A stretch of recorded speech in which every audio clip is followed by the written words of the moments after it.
Hello, hello. How are you? How are you? What's going on here? Oh, heaven. Are all of them? We're having one. This one goes first, doesn't it? Something about Chilean refugees demand Australian apology. Oopa. I don't know when was this. Here we go. On the name of God, I'm intermixhector. Chilean news in English. Chilean refugees demand Australia apologize following revelation of secret spy operation. SBS Spanish. Highlights. Dozens of Chilean Australians want the federal government to apologize after documents revealed a secret spy office operated in Chile before the Pinochet coup. The group sent a letter to the government describing Australia's presence as outright repugnant. A former refugee who was tortured after the Pinochet coup wants all classified documents to be made public. An apology from the Australian government over its involvement in Chile before the coup led by General Augusto Pinochet would help to partially close a traumatic chapter for Rodrigo Acuna and his family. The Sydney-based independent journalist and expert in Latin American politics tells SBS Spanish that his family suffered considerably as a result of the 1973 coup, and his father was subsequently tortured. Of course, a government apology would be an acknowledgement of what happened, that the Australian state participated and was wrong to participate and destroy the democracy of another country, he says. He is among a group of around 60 Chilean Australians, many of them former refugees, who have forwarded a calling for an apology after details of Australia's presence in Chile during that period recently came to light. Which was in operation for a 3-year period before the coup that ousted democratically elected President Salvador Allende on September 11, 1973. The formerly classified documents were published by THE on September 11, 2021, and turned over to former military intelligence officer Clinton Fernandez, who is embroiled in a legal battle with Australia's National Archives to deliver the information. Although heavily redacted, they detail organizational matters at the ASIS office in Chile. Previously classified documents reveal the thinking behind Whitlam's decision to shut down M09 ASIS, secret operations in Chile. Source, supplied. Chilean refugees demand Australia apologize following revelation of secret spy operation. SBS Spanish. Highlights. Dozens of Chilean Australians want the federal government to apologize after documents revealed a secret spy office operated in Chile before the Pinochet coup. The group sent a letter to the government describing Australia's presence as outright repugnant. A former refugee who was tortured after the Pinochet coup wants all classified documents to be made public. An apology from the Australian government over its involvement in Chile before the coup led by General Augusto Pinochet would help to partially close a traumatic chapter for Rodrigo Acuna and his family. The Sydney-based independent journalist and expert in Latin American politics tells SBS Spanish that his family suffered considerably as a result of the 1973 coup, and his father was subsequently tortured. Of course, a government apology would be an acknowledgement of what happened, that the Australian state participated and was wrong to participate and destroy the democracy of another country, he says. He is among a group of around 60 Chilean Australians, many of them former refugees, who have forwarded a calling for an apology after details of Australia's presence in Chile during that period recently came to light. Which was in operation for a 3-year period before the coup that ousted democratically elected President Salvador Allende on September 11, 1973. The formerly classified documents were published by THE on September 11, 2021, and turned over to former military intelligence officer Clinton Fernandez, who is embroiled in a legal battle with Australia's National Archives to deliver the information. Although heavily redacted, they detail organizational matters at the ASIS office in Chile. Previously classified documents reveal the thinking behind Whitlam's decision to shut down M09 ASIS, secret operations in Chile. Source, supplied. The letter addressed to Foreign Minister Maurice Payne expresses the group's deepest disappointment and outright repugnance over Australia's involvement in Chile. We believe we are entitled to an unreserved apology from the government of Australia, which through its secret intelligence agency interfered in a sovereign nation, the letter reads. Acuna explains that he was not surprised by the information contained in the documents, but rather they confirmed what the cohort already knew. The documents further substantiated the 2013 SBS Spanish report on Australia's dealings in Chile. Even so, he says it has provoked anger among Chileans in Australia. It is understandable that many people are quite upset to learn that the Australian government participated in those events, interfered in the internal politics of a sovereign and democratic country, Acuna says. One of the most revealing details of the recently released documents was how the decision to close the ASIS office was made by then Prime Minister Gough. Whitlam. This decision was described as an agonizing one for Whitlam, who seemingly weighed up Australian and U.S. interests against those of public opinion if word of Canberra's presence in Chile were to become public. According to this memo, Whitlam reportedly said he did not disapprove of what the Americans were doing in Chile. Source supplied. The letter, which will be sent to politicians and parliamentarians, also requests that the government of Australia declassifies all necessary files regarding ASIS activities in Chile in the 1970s. Acuna insists on the need to know more details since, according to him, after the closure of the ASIS office an agent stayed until the beginning of 1974.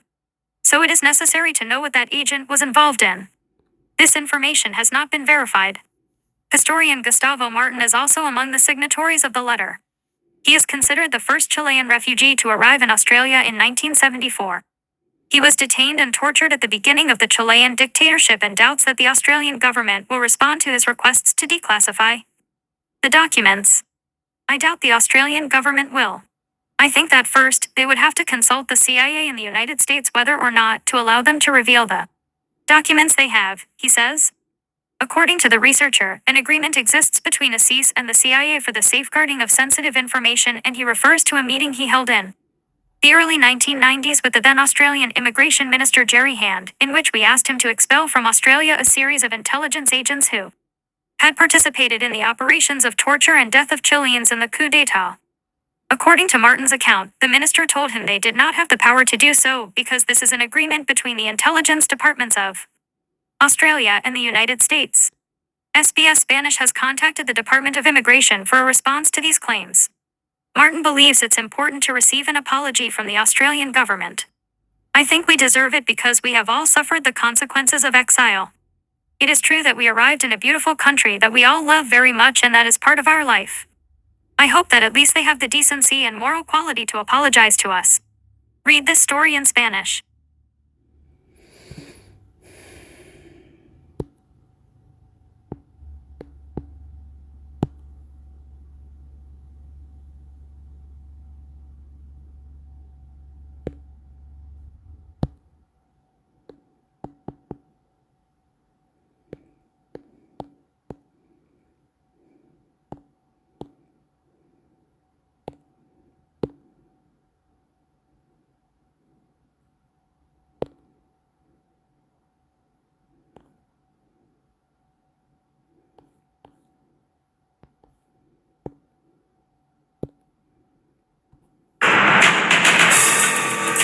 In this bulletin, report finds it's becoming even more difficult for Australians to find entry-level work. Australians warn to avoid demonstrations in South Korea after temporary declaration of martial law overnight. And in tennis, Novak Djokovic will start his 2025 season at the Brisbane International. With the latest SBS News, I'm Kira Hain.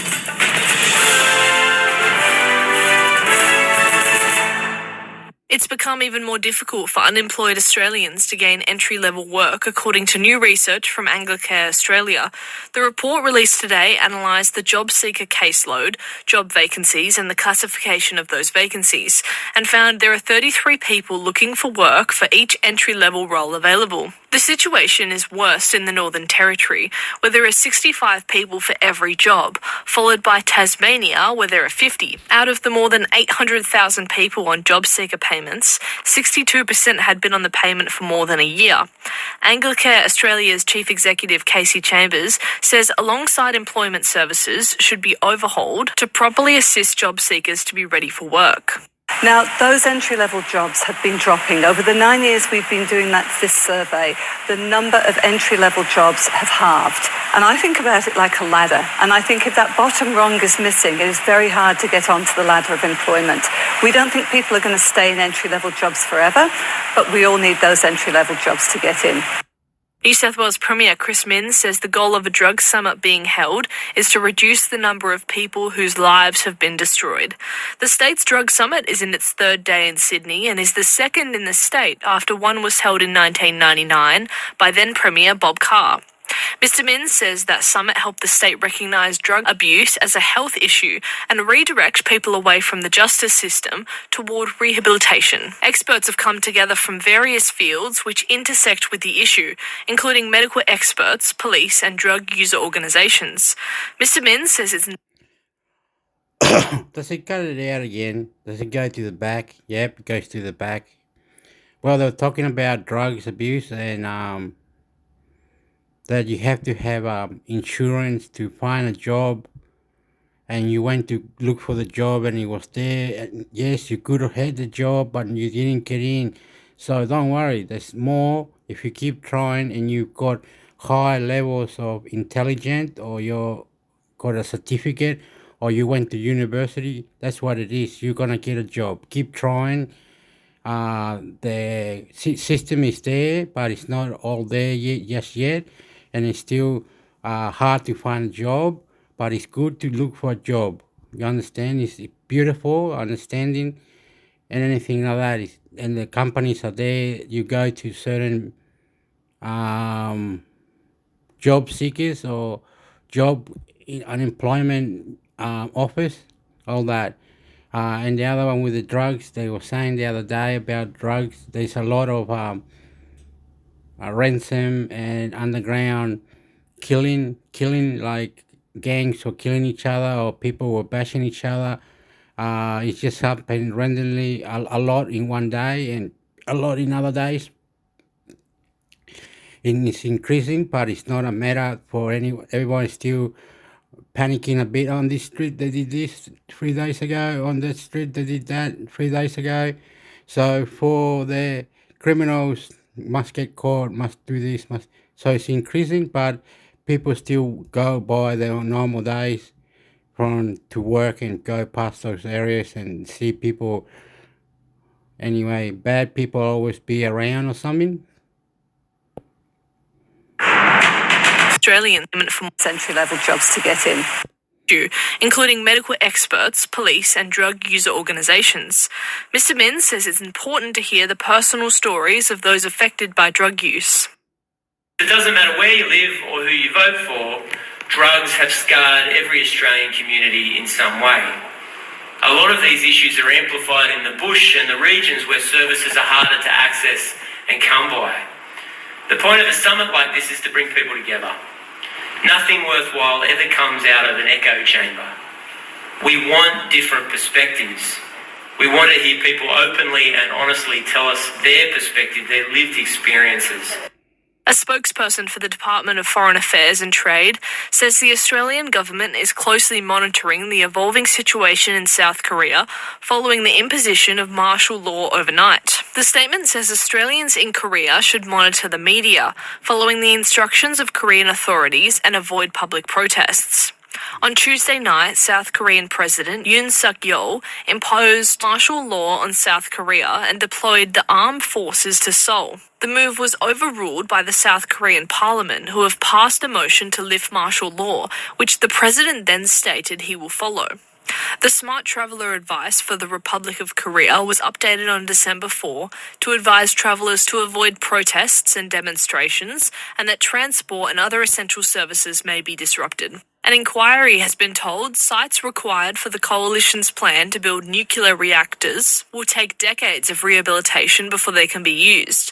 The federal opposition says if elected, it will build reactors at 7 former coal power plant sites across Australia, including Latrobe Valley, to support cheap, clean and consistent energy. Victoria's Mineland Rehabilitation Authority Chief Executive Jen Burriton told a federal nuclear inquiry hearing in Melbourne it would take 2 or 3 decades before they could be used. Australian Conservation Foundation nuclear policy analyst Dave Sweeney was attending a protest outside the inquiry in Melbourne and says he's deeply concerned about the lack of detail outlined in the coalition's plan. I was in Gippsland in Latrobe Valley yesterday speaking at a community rally and also attending and supporting community members who were presenting to the inquiry, and a high level of concern there. A lot of people concerned, a lot of people, agricultural producers in the Latrobe Valley and Gippsland, concerned about the reputation for agriculture, for tourism, for fisheries. A lot of talk there where Gippsland is a hub for renewable energy, offshore wind, all sorts of things. They're saying we don't want to risk our future. And in sport, Novak Djokovic will start his 2025 season at the Brisbane International. The 24-time major champion will play the tournament as his primary preparation for the Australian Open, which starts on the 12th of January. The Brisbane tournament, which starts on the 29th of December, features a host of prominent men's players, including defending champion Grigor Dimitrov and Australians Nick Kyrgios and Alexei Popyrin. Djokovic is currently ranked number 7 in the world, having not won a major tournament in 2024. It's the first year since 2017 he hasn't taken at least one major title. I'm Kira Hain, this is SBS News.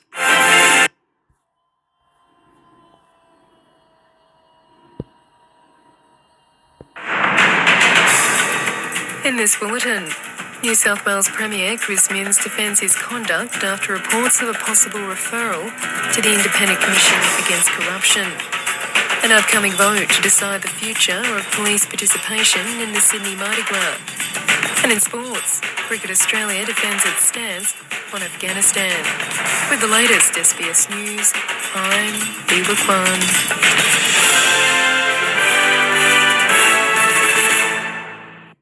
New South Wales Premier Chris Minns says a reported vote to refer him to the state's corruption body is disgraceful and cynical.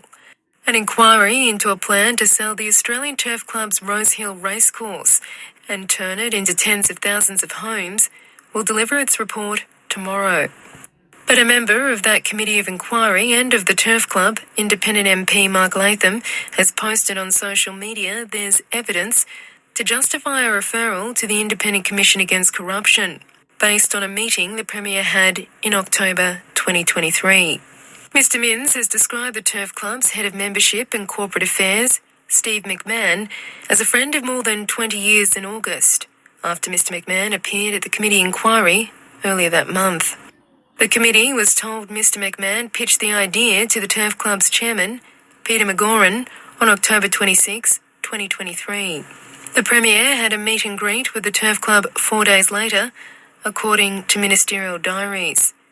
Chris Minns says it's disgraceful to politicise the Independent Commission Against Corruption with unsubstantiated rumours. If you put your head above the parapet, someone like Mark Latham's likely to come along, besmirch your character, accuse you of corruption, and most importantly, stop you from advancing what could be a great idea for Sydney.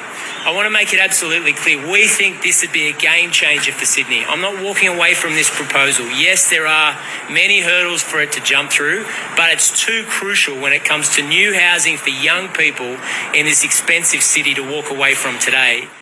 A meeting held this week will consider a total ban on police participation in the Sydney Mardi Gras. 3 resolutions on the issue will be considered at the event's annual general meeting on Saturday. Uniformed members of the force have previously participated in the parade, but the invitation was withdrawn this year after an officer was charged with the murder of couple Jessie Baird and Luke Davies. Officers were eventually permitted to march in plain clothes, and the Bourne's resolution does not exclude them from marching in future events, as long as they're not representing New South Wales Police as an organisation. One of the 3 resolutions calls for the New South Wales Police Force to be barred from marching until they demonstrate a commitment to improving relationships with LGBTIQA+ communities. Repairing and rebuilding the relationship between the LGBTIQ+ community and police has been a work in progress over the last 46 years. New data shows hearing loss is the main ear and hearing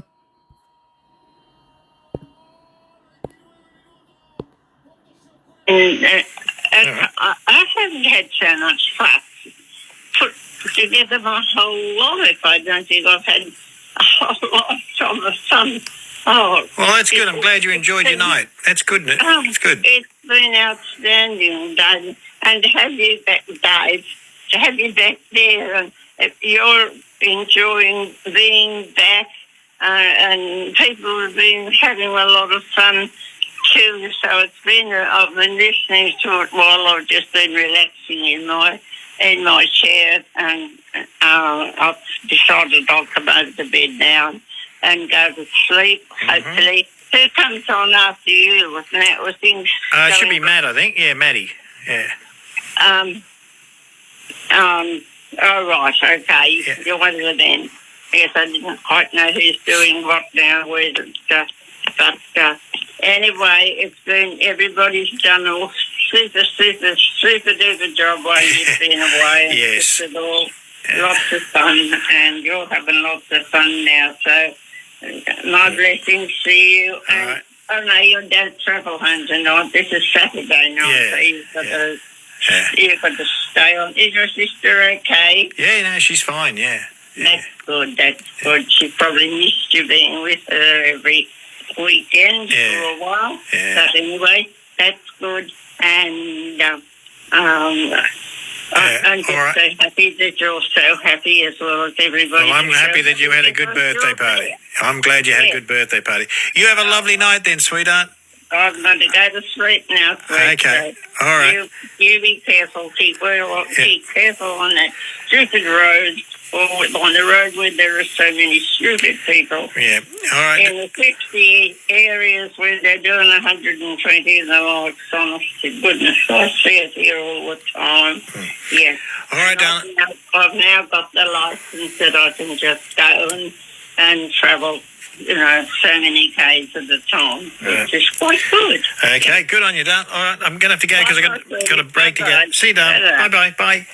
More than 20% of pedestrians killed on our roads have a blood alcohol content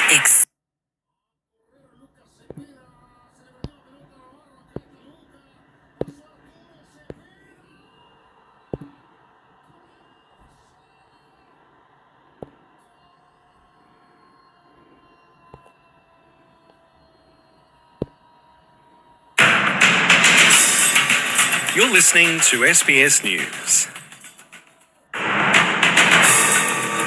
In this bulletin, residents fearful after an attack on a Melbourne synagogue.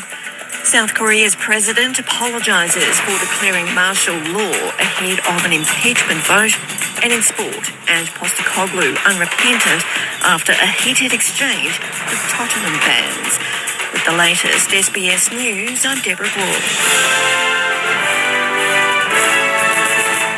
The mayor of a Melbourne community at the centre of an early morning arson attack on a synagogue says residents are devastated and fearful following the incident.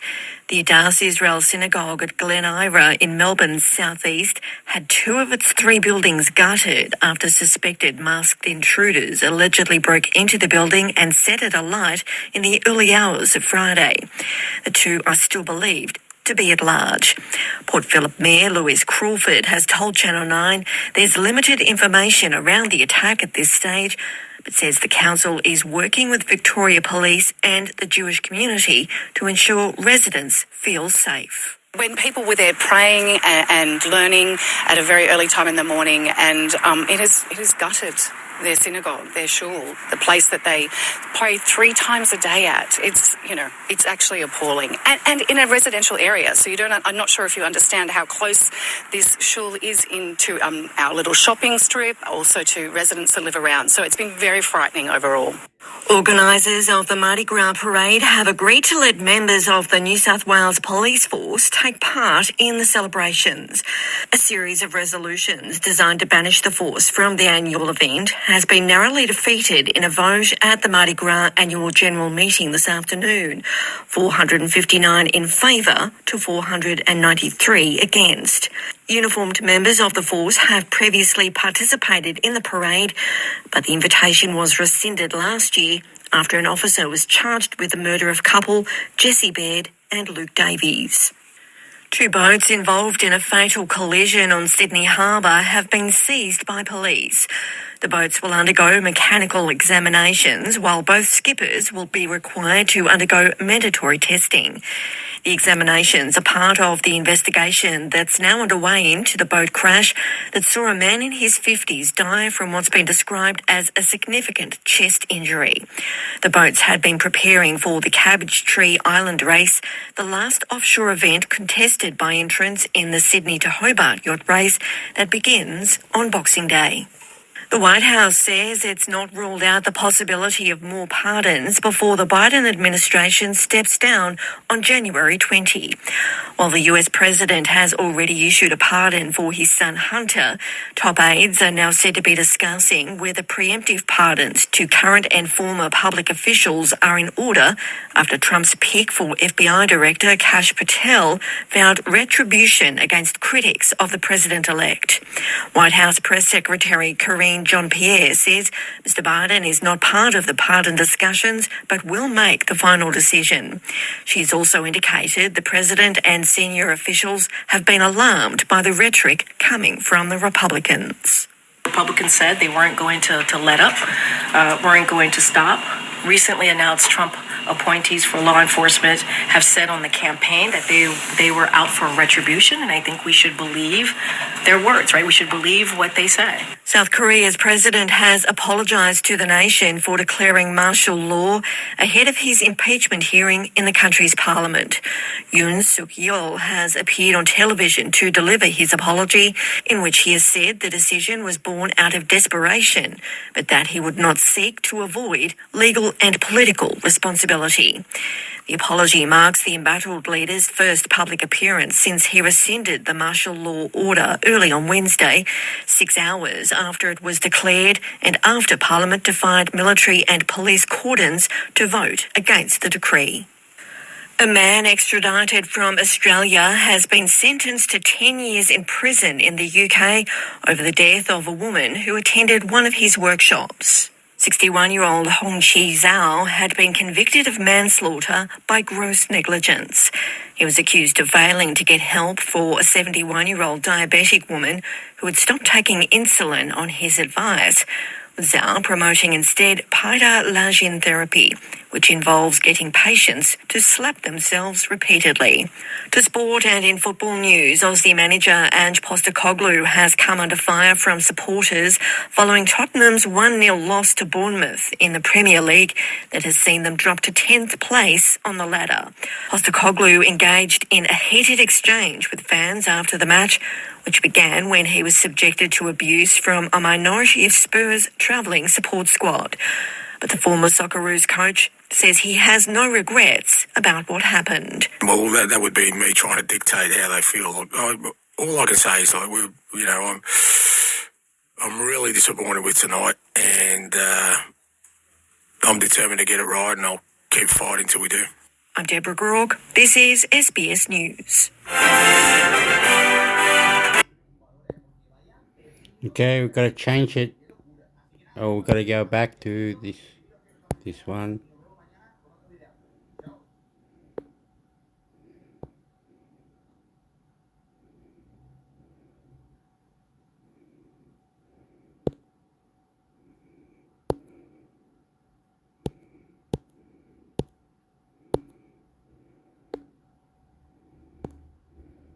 SBS News, dozens of Chileans, many who arrived in Facebook. Dozens of Chileans, many who arrived in Australia after the coup against Salvador Allende in 1973, have sent a letter to the federal government expressing outrage after previously classified documents revealed that ICE agents operated in Chile during the No, heard that, didn't we?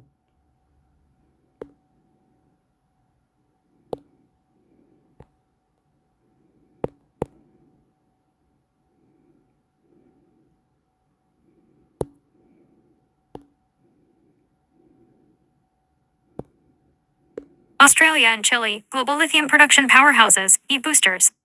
Australia and Chile currently dominate lithium production, accounting for 77% of global output in 2022. Australia leads the way with 46.9% of production, while Chile closely follows with 30%. Australia's hard rock mining, targeting spodumene, offers flexibility and higher quality lithium, while Chile benefits from lower costs with brine extraction. In the past, the United States held the top spot in lithium production, but Chile's surge in the Salar de Atacama and Australia's significant increase have shifted the landscape. China, the third largest producer, focuses on developing domestic mines and acquiring lithium assets globally. As demand continues to rise, the industry must expand lithium production. The need for investment in new mines, extraction technologies, and sustainable practices is crucial to meet the estimated demand of 3 million tons of lithium carbonate equivalent, LCE, by 2030. Australia and Chile currently dominate lithium production, but other countries will likely explore opportunities to increase their capacities and diversify the global supply chain for this critical resource. Source: Visual Capitalist.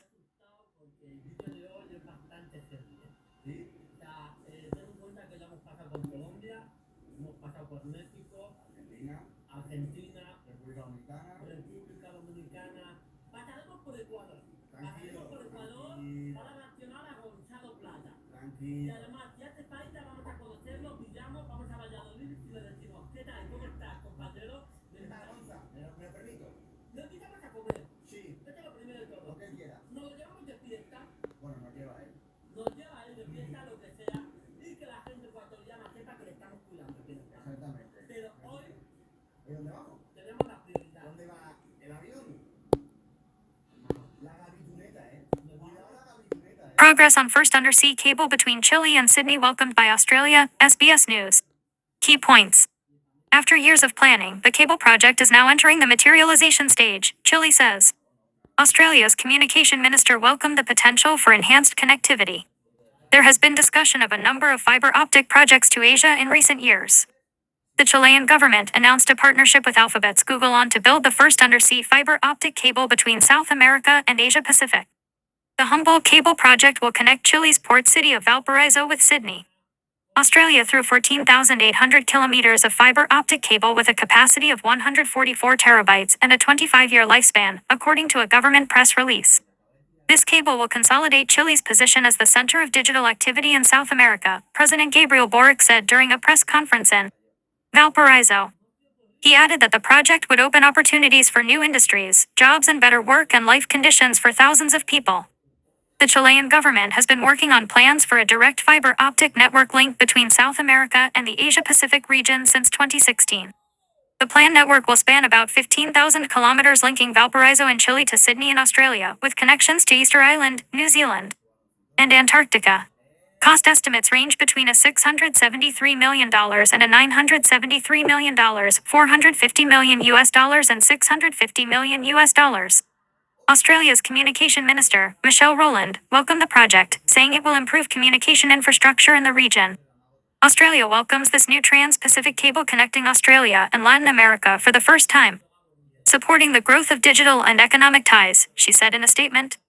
The project aims to connect Chile and Australia, with branching units connecting to other locations such as Easter Island, New Zealand, and Antarctica. Credit Google. This new cable route will enhance Australia's global connectivity and complement our work with Pacific countries to secure better access to the global digital economy. The announcement comes at a time when China and the United States have been battling for economic and political influence in Latin America, with undersea cables being central to technology competition. A Reuters investigation found that various undersea fiber optic cable projects to Asia, including two in which Google was an investor, were originally supposed to link to China but were thwarted or rerouted due to U.S. diplomatic pressure.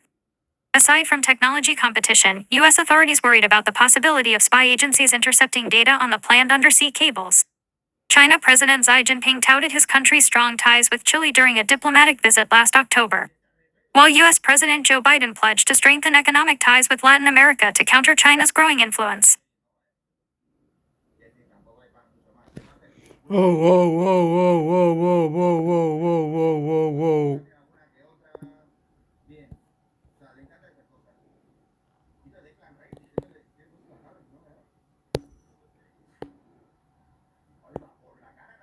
Fleet Space Satellite Mineral Surveying goes to Chile, Australian Manufacturing Forum. Satellite technology company Fleet Space Technologies today announced plans to deploy its end-to-end mineral exploration solution, Ecosphere, to enhance Goldfields Ltd. Exploration and development of their Salar Norte gold-silver project in northern Chile. Ecosphere will be used to generate 3D subsurface imaging of the Brecha Principal and Agua Amarga resource areas and surrounds, aiming to generate insights and understandings about the mineral system and its structural setting. Additionally, the survey will be used to generate new exploration targets in the near field of the BPAA system.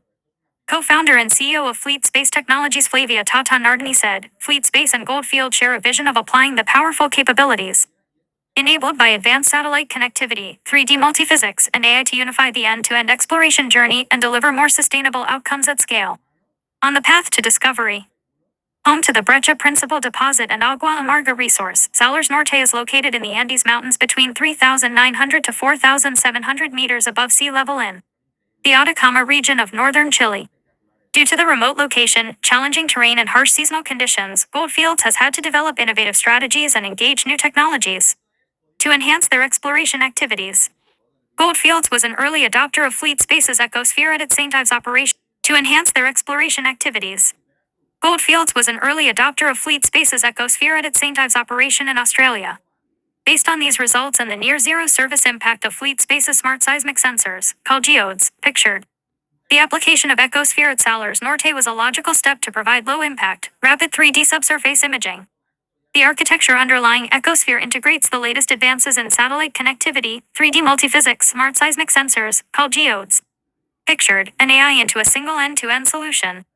Fleet Space's satellite network in low Earth orbit, edge computing, and rapid data processing enable Ecosphere to deliver real-time 3D mapping of mineral systems and AI-powered targeting recommendations. Tata Nardini said, in the field of mineral exploration, Exosphere's real-time 3D subsurface imaging has been used to conduct the world's largest real-time ant survey in Australia's Macquarie Arc and now the world's highest real-time ant survey on Chile's Maricunga Belt. Picture, Fleet Space Technologies.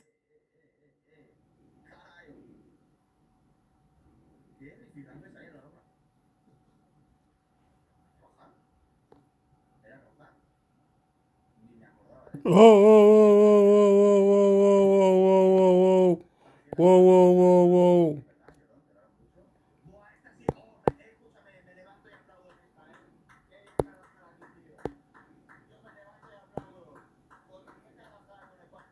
Google says it will rethink its plans for a big data center in Chile over water worries, AP News. Updated hour minute AM PM time zone, month full day, year updated 4:24 AM at September 18, 2024. Santiago, Chile. AP Google on Tuesday said it would halt plans to develop a major $200 million data center in Chile to address environmental concerns. A decision reflecting growing worries about the impact of power-thirsty. Google says it will rethink its plans for a big data center in Chile over water worries, AP News. Updated hour minute AM PM time zone, month full day, year updated 4:24 AM at September 18, 2024. Santiago, Chile. AP Google on Tuesday said it would halt plans to develop a major $200 million data center in Chile to address environmental concerns. A decision reflecting growing worries about the impact of power-thirsty projects around the world. The U.S. technology company first obtained permits in 2020 to construct the FAST project in Chile's capital, Santiago. As demand for the server farm skyrocketed across the globe, fueled by a surge in cloud-based technologies and a craze for generative AI. But months after a Chilean court partially reversed the center's authorization over water usage concerns, Google announced Tuesday that it would revise the project to comply with more stringent environmental requirements and change its water-intensive cooling system. A new process will start from scratch, Google said in its statement. Sustainability is at the heart of everything we do. And the way we design and manage our data centers is no exception. Community complaints in the drought-stricken South American nation over the air-conditioned computer farm's energy and water usage sharpened government scrutiny and prompted a local court to temporarily revoke the project's authorization in February. The Santiago Environmental Court asked Google to respond to concerns that the data center could affect Santiago's main aquifer. The court said it was highly possible that cooling the heavy equipment, which creates the online storage for the data of millions, could pull from Chile's water resources. The country is experiencing a crippling drought supercharged by climate change, a source of outrage among locals and indigenous groups. Google didn't provide an updated timeline for the project and said that it would keep the location the same. It said developers had already notified Chile's environmental regulator of the company's decision to pause its permit application process and rethink its strategy.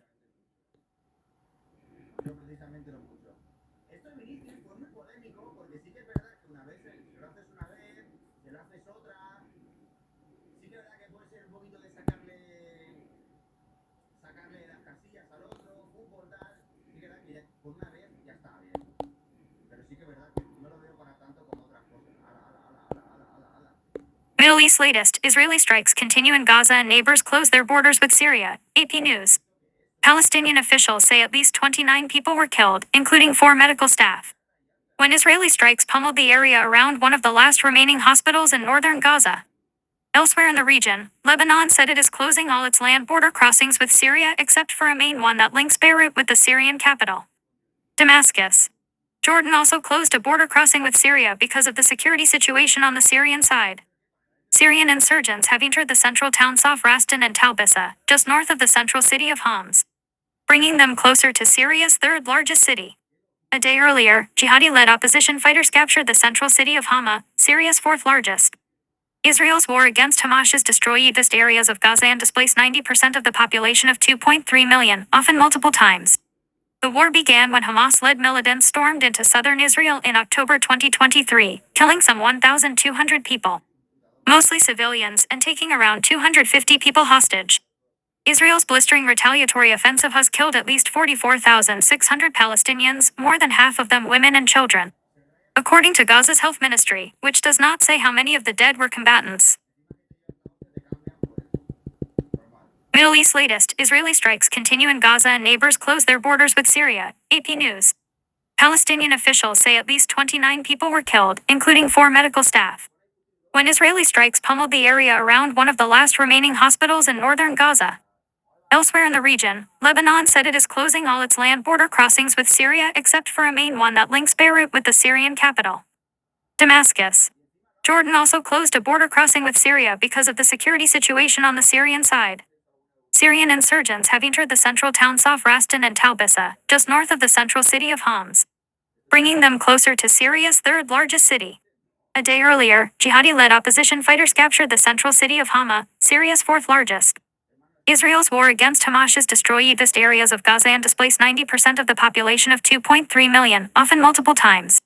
The war began when Hamas-led militants stormed into southern Israel in October 2023, killing some 1,200 people, mostly civilians, and taking around 250 people hostage. Israel's blistering retaliatory offensive has killed at least 44,600 Palestinians, more than half of them women and children, according to Gaza's health ministry, which does not say how many of the dead were combatants. Israel says it has killed over 17,000 militants without providing evidence. ____. Here's the latest. Lebanese government approves a plan to deploy more troops along the Israeli border. Beirut, Lebanon's government has approved a plan to deploy more troops along the border with Israel, part of the ceasefire deal that ended the Israel-Hezbollah war. In a rare cabinet meeting outside of Beirut, held Saturday at a military base in the southern port city of Tyre, the government also approved a draft law to reconstruct buildings destroyed during the Israel-Hezbollah war that broke out in October 2023 and ended with a U.S.-brokered ceasefire last week. Information Minister Ziad Makari told reporters after the meeting that the committee, whose job is to monitor the ceasefire that went into effect on Nov 27, will hold its first meeting on Monday. The committee is made up of military officials from the U.S., France, Israel, and Lebanon, as well as the UN peacekeeping force deployed along the border. As part of the ceasefire deal, during the first 60 days Israeli troops will have to withdraw from Lebanon, while Hezbollah will have to pull its heavy weapons away from the border area to north of the Litani River. The Lebanese army said this week it will begin recruiting more soldiers, apparently to deploy them along the border with Israel. Syrian army withdraws from much of southern Syria. Beirut, the Syrian army withdrew from much of southern Syria on Saturday, leaving more areas of the country, including 2 provincial capitals, under the control of opposition fighters, the military and an opposition war monitor said. The redeployment away from the provinces of Dera and Sweda came as Syria's military sent large numbers of reinforcements to defend the key central city of Homs, Syria's third largest, as insurgents approached its outskirts. The rapid advances by insurgents are a stunning reversal of fortunes for Syria's President Bashar Assad, who appears to be largely on his own, with erstwhile allies preoccupied with other conflicts. His chief international backer, Russia, is busy with its war in Ukraine, and Lebanon's powerful Hezbollah, which at one point sent thousands of fighters to shore up his forces, has been weakened by a year-long conflict with Israel. Iran, meanwhile, has seen its proxies across the region degraded by Israeli regular airstrikes. Israel kills Palestinian man who attacked security forces at border crossing.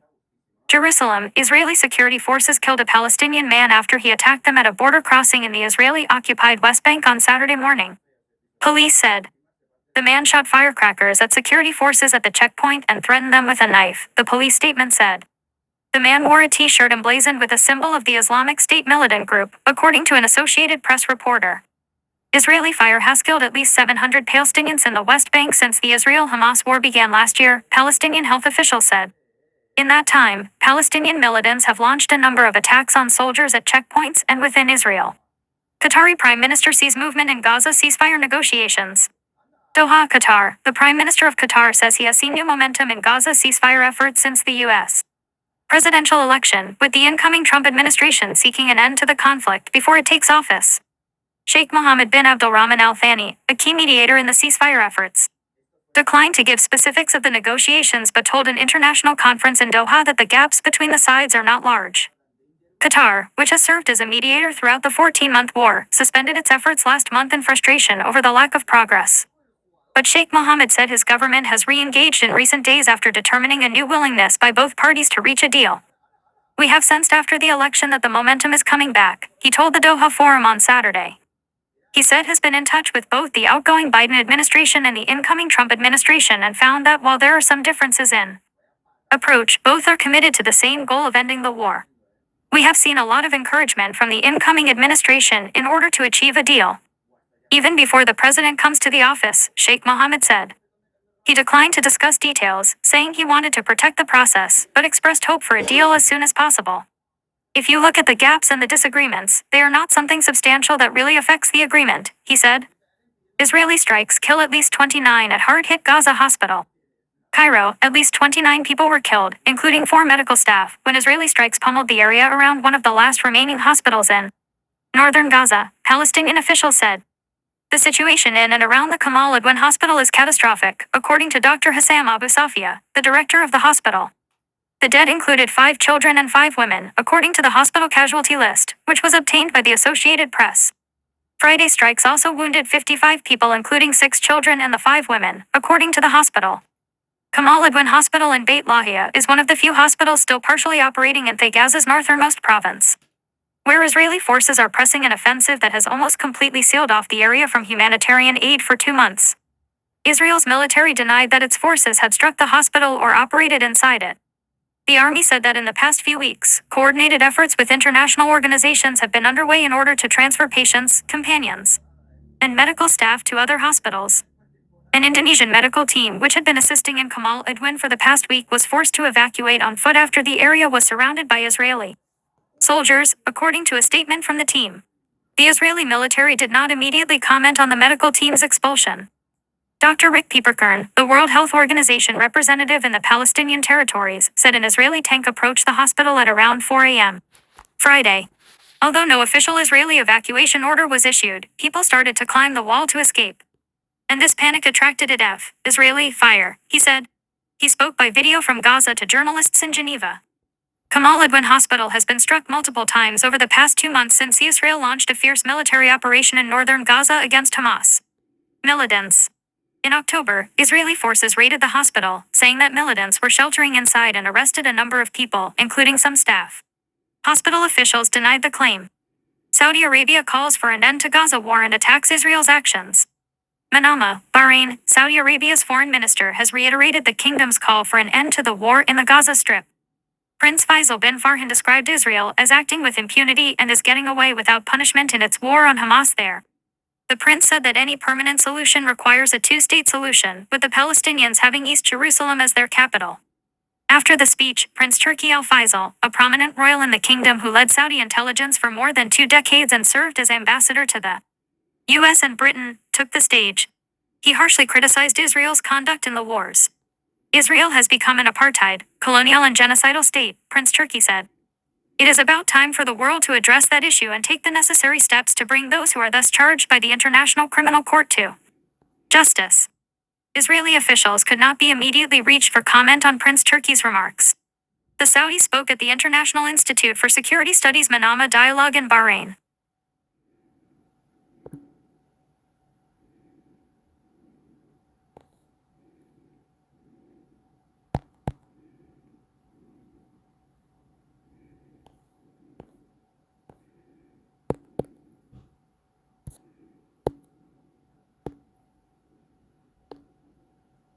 Notre Dame reopens to Macron and other world leaders, AP News. Paris, AP France's iconic Notre Dame Cathedral is formally reopening its doors on Saturday for the first time since a devastating fire nearly destroyed the 861-year-old landmark in 2019. The restoration, a spectacular achievement in just 5 years for a structure that took nearly 2 centuries to build, is seen as a moment of triumph for French President Emmanuel Macron, who championed the ambitious timeline, on to welcome respite from his domestic political woes. File, the main entrance of Notre Dame de Paris Cathedral is pictured on November 29, 2024, in Paris. Stéphane de Sacadin pool photo via AP, file. Under the luminous stained glass, many world leaders, dignitaries, and worshippers will gather in the evening to mark the occasion, a rare moment of unity against the backdrop of global divisions and conflict.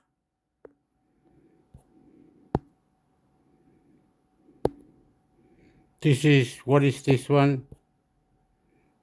Potato Chiloé. Anyone know where Chiloé is? Google it, Chile with Chiloé.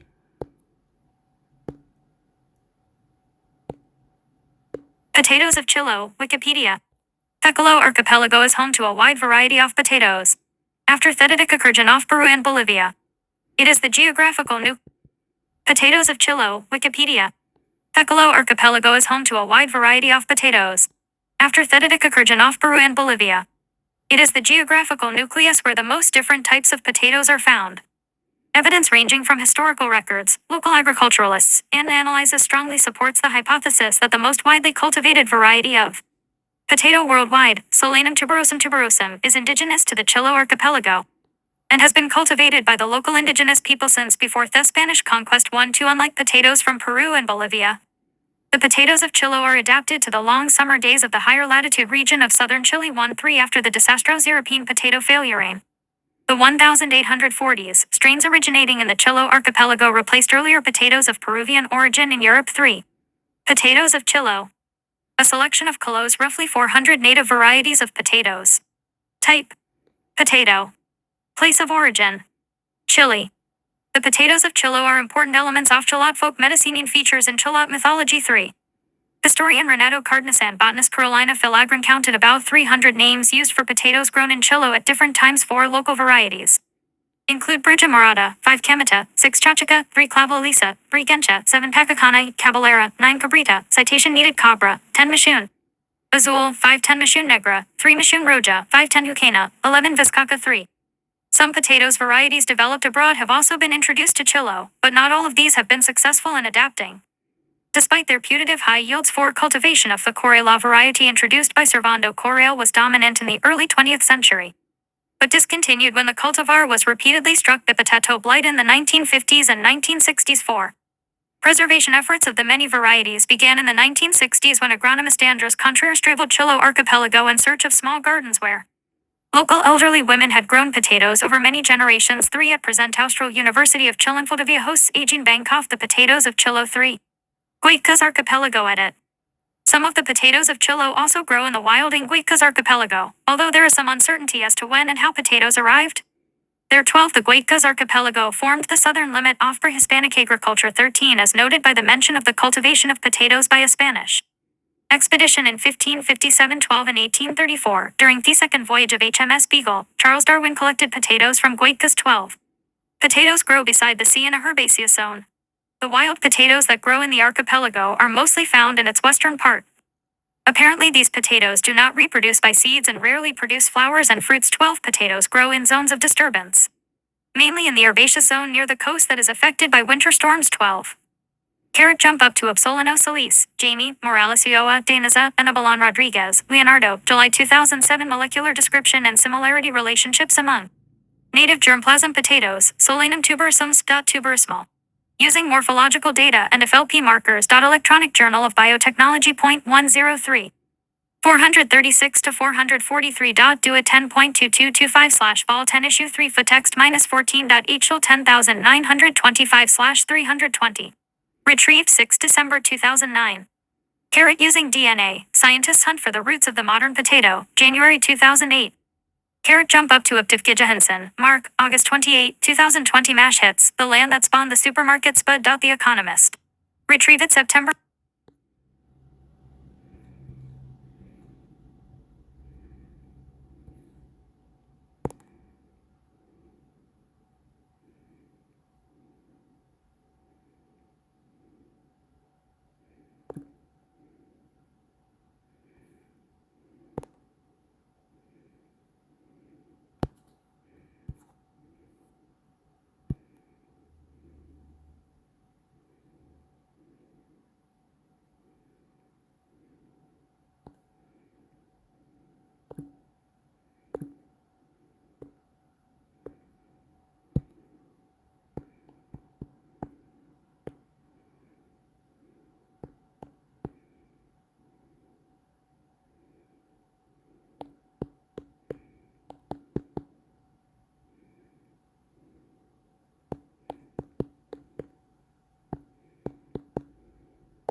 Chilean mythology, Wikipedia. Includes the mythology, beliefs and folklore of the Chilean people. Chilean mythology covers of a large collection of myths and legends from the beliefs of Chile's indigenous groups Mapuche, Tuyuelch, Changos, Daiquitas, Picunches, Cajunches, Huiches, Poyas and more. Their mythology shows a significant influence by European colonization, mainly during the Spanish colonial period. Chilean mythology, Wikipedia. Includes the mythology, beliefs and folklore of the Chilean people. Chilean mythology covers of a large collection of myths and legends from the beliefs of Chile's indigenous groups Mapuche, Tuyuelch, Changos, Daiquitas, Picunches, Cajunches, Huiches, Poyas and more. Their mythology shows a significant influence by European colonization, mainly during the Spanish colonial period. These influences have helped Chilean mythology to evolve and become distinct from other local mythologies such as Skalata mythology. The variety of sources of these beliefs has in some cases syncretism, the fusion of different beings, coming from these diverse mythological origins, complementing and differentiating Chilean mythology. Similarly, the differences in landscapes and climates in the Chilean territory have configured defined geographical areas that experience different historical circumstances. This favored the appearance of different and new beliefs and myths that enrich the mythology of this territory. Mythological division at it. In the study classification of Chilean mythology, the myths are typically categorized geographically into northern, central, Easter Island and southern zones. These myths and legends involve characters closely related to the desert, religious devotion and mining. Examples include the myth of Alicanto, La Lola, El Yaste, the Achaches, the Umpali, and the Quilpana. Other legends are Juan Soldado, the treasure of Guayacan, Tepe Achatas, La Tirana and the Virgin of Andécalo. The northern myths draw upon Pinque. In the study classification of Chilean mythology, the myths are typically categorized geographically into northern, central, Easter Island and southern zones. These myths and legends involve characters closely related to the desert, religious devotion and mining. Examples include the myth of Alicanto, La Lola, El Yaste, the Achaches, the Umpali, and the Quilpana. Other legends are Juan Soldado, the treasure of Guayacan, Tepe Achatas, La Tirana and the Virgin of Andécalo. The northern myths draw upon Pinque and pre-Incan civilizations, but they became distinguished through a rooted base in Spanish colonialism. These myths assimilated of many mythological characters from Mapuche tribal beliefs. The Spanish initially settled in the central zone, the most populated, leading to a unique mixture. This zone hosts many legends modified from the oral tradition. Some of the mythical figures include Pedro Ordimales, La Calcana, La Llorona, El Culebron, El Chanchan, and the Pechan legends include the Inca Lagoon, the burial of Cacique Vitacura, and Rear's Bell. Additionally, stories discuss the appearance of the devil and encounters with witches. Another is the legend of the treasure of Juan Fernandez in the Juan Fernandez archipelago. The most important myth source Easter Island. The inhabitants of Easter Island, the Polynesian Rapa Nui people, created singular explanations about the creation of man and their land. Examples of these myths include Makmikindaku Aku. This zone was also influenced by Mapuche indigenous beliefs. Legends include the city of the Caesars, the three Pasquales, and spirits of Mapuche beliefs like Palan, the Wangulan, the Wekufs, the Anchuan, Tented and Caicos, and Thekuro. Thekalo archipelago has its own stories due to the geographical isolation and the union of indigenous and Spanish traditions. Natural phenomena such as mist, strong winds, thick forests, and rough seas feature in legends there. The most important are Thekalikin Thetrauco, followed by Thevira, Thepinkoya, Thinfunch, Thekamahueto, Thebasilisco Kalat, and the Malalabo. Mythologies and legends seed it. The most important sources are indigenous, Mapuche mythology, Rapa Nui mythology, others, Kalat mythology, City of the Caesars, Alicanto. Marcela Donoso, a Chilean painter, made a set of oil paintings describing 30 Chilean myths. A book includes these paintings. Culture of Chile. Myth and Magic Infused Chilean Island 2008 English.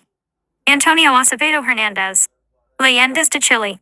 Colección Leyenda y Tradición Biblioteca Quimenta para Todos. Quimentu, 1971. Spanish. Keller, Ruif, 1972.